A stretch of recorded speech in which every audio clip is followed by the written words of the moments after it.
¿Conocen el pan de espelta? Hoy en día su auge es imparable por sus propiedades nutricionales. Para conocer mejor este producto nos hemos ido hasta Harinera Villamayor, en Huesca, donde además nos han explicado cómo hacen la harina de trigo. Hoy les vamos a enseñar cómo se hace la harina, con lo primero la llegada del trigo a esta fábrica. Sí, bueno, hemos visto que llega el camión, recogemos 3 muestras y verificamos que la calidad que hemos contratado pues ha llegado aquí a la fábrica.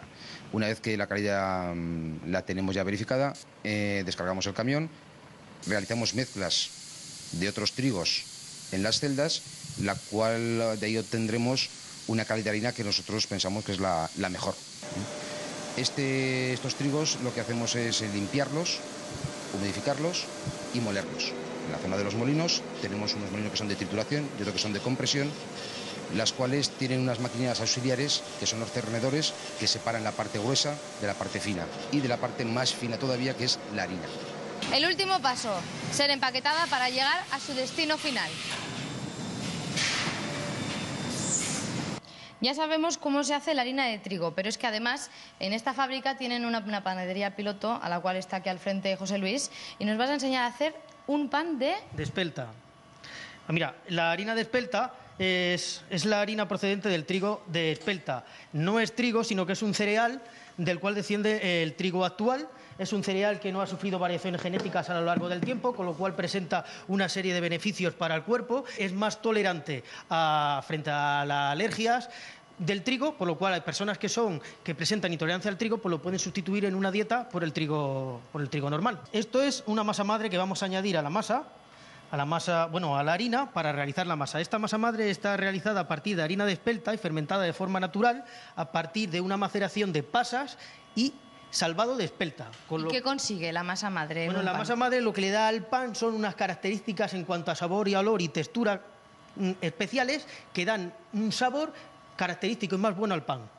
Entonces, tiene muchas peculiaridades, pero en sí lo que tiene es eso, darle unas características de olor y sabor especiales al pan. Es importante saber la temperatura que echa el agua para obtener una masa con las características que tú quieres al final.